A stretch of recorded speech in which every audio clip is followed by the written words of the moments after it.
Isa si Ami Gapus sa mga namimili at nagpoproseso ng cashew dito sa Palawan. Ito ang kanyang storya.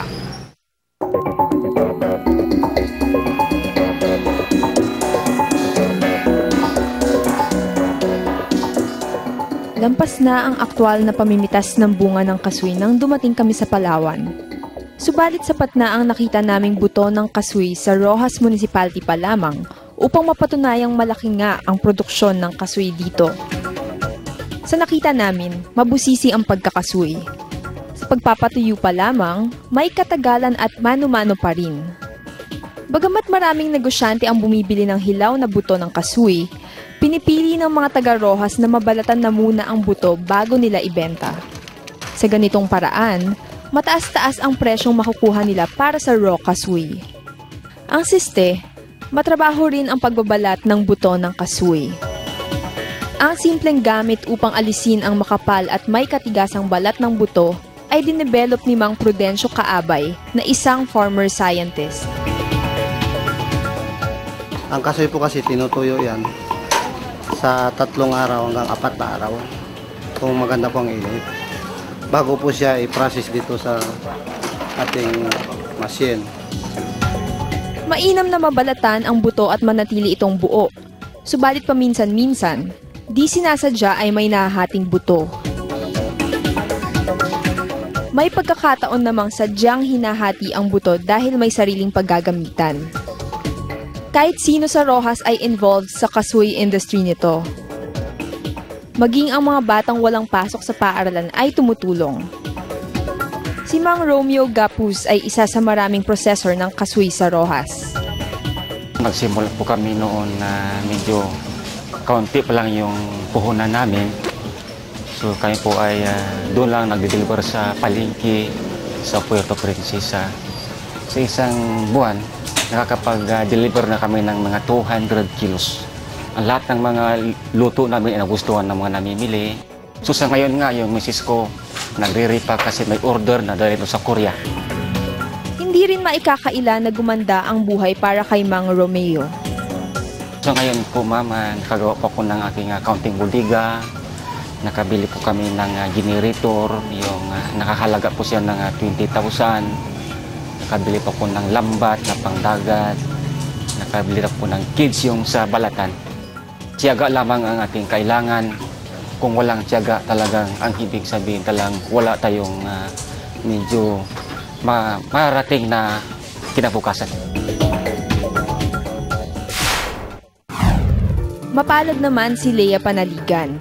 Mga magulang niya ang nagsimula ng cashew processing business nila noong dekada 80. Ako na lang yung nag-develop and then nagpatuloy. Ang supply ng kanilang raw materials ay nanggagaling syempre sa Roxas at sa mga karatig na cashew producing municipalities. Sa isang taon, ang nabibili namin is nasa 80,000 kilos na raw. And then, yung ganyang napaprocess na siya ng split at saka yung panluto. Ang raw, yung 80,000 kilos na yon, nasa kwan siya, nasa 25,000 kilos na nuts na. Yung gano'n na siya, hanggang 30,000 kilos. Usually, yung 30,000 kilos, let's say na yon, na gano'n ng raw, hindi yun lahat na sabing naluluto namin. Mas marami yung order na raw, yung hilaw na split, mas marami ganong order kaysa sa niluluto. Ang niluluto usually is, ang order siguro na raw na hilaw is 75% and then 25% lang yung pinaprocess na niluluto namin. Dahil sa sobrang dami ng kasoy dito sa Roxas.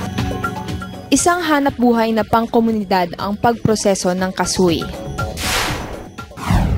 Sa paggawaan ng kaswi products ni Lea, halos ay kababaihan ang nagtatrabaho. Walang pinipiling edad. Halos ay manual rin ang paghahanda ng buto ng kaswi na iluluto. Ayon kay Lea, hindi naman nagkukulang ang pamahalaan sa pag-aalok ng tulong sa kanilang negosyo. Nag-offer din sila ng for funding, for financial assistance, gano'n. And then mga seminars for packaging sa mga luto na gano'n. And then for improvements na rin talaga ng products. Yun, nag-offer yung government usually yung Rojas, government nag-offer ng mga for how to develop yung lalo na yung mga lutong kasoy, yung kung paano yung maging maayos, lalo na yung ano niya rin, yung technology niya rin. At dahil ang pagpoproseso ng kasoy ay nangangailangan ng maraming kamay, marami rin ang nakikinabang.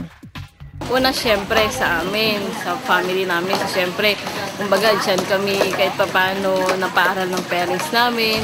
Doon, kumbaga, nakatapos kami sa pamamagitan din ng kasoy, gano'n. Kaming magkakapatid, kumbaga, kahit paano, syempre, nakakain ng maayos dahil din sa kasoy. And then, at pangalawa, syempre, lalo na sa mga employee namin, kumbaga, napapaaral din nila yung mga anak nila. Syempre, kumbaga, yung mga pangangailangan nila sa bahay nila, natutustusan nila, gano'n. Naroon na rin lamang kami sa lugar ng mga cashew processors. Inalam na rin namin kung paano ginagawa ang ilang cashew specialties ng Rojas, Palawan. Bago iluto ang kasoy, tinitiyak ng processor na malinis ang mga nuts, matapos itong dumaan sa maraming kamay na humawak at nagbalat sa mga buto. Ngayon, ang paghuhugas po ng kasoy, kailangan po hugasan muna siya sa cold water ng 3 to 4 times.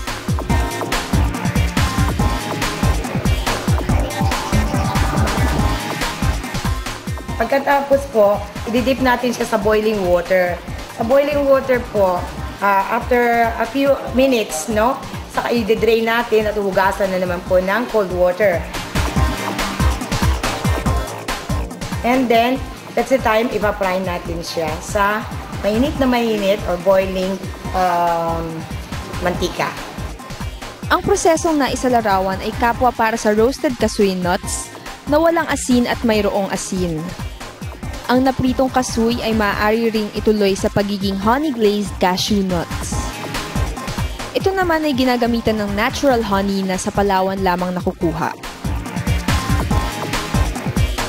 Habang niluluto natin siya, mag-iiba po ng kulay dahil sa honey at sa red sugar.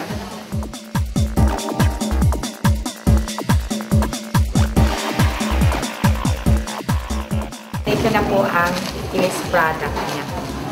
Makikita po ninyo, makintab siya dahil sa glucose at sa honey.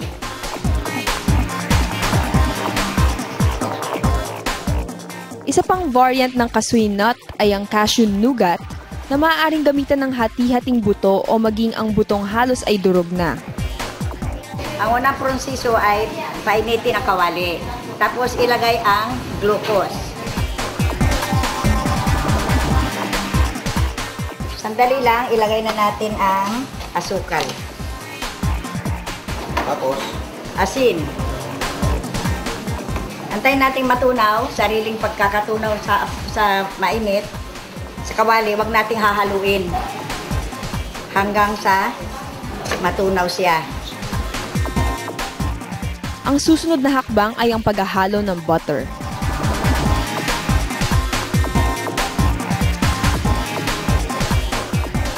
Huling-huling ilalagay ang kasoy nuts.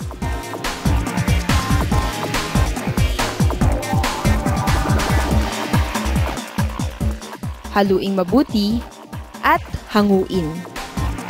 Mabilis na ilatag sa isang piraso ng manipis at patag na kahoy at pantayin ng rolling pin.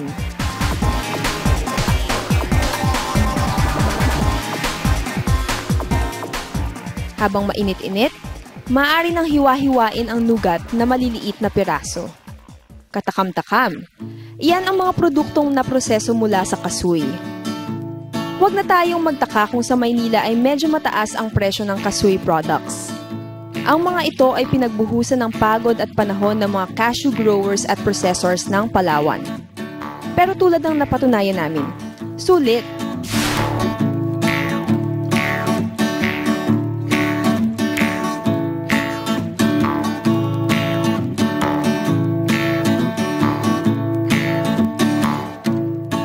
Bawat kasaysayan ng tagumpay ay nagmumula sa sipag at tiyaga at hindi naiiba si Miss Andy. Kaya naman hindi kami magugulat kung malayo pa ang kanyang mararating sa napiling simulain.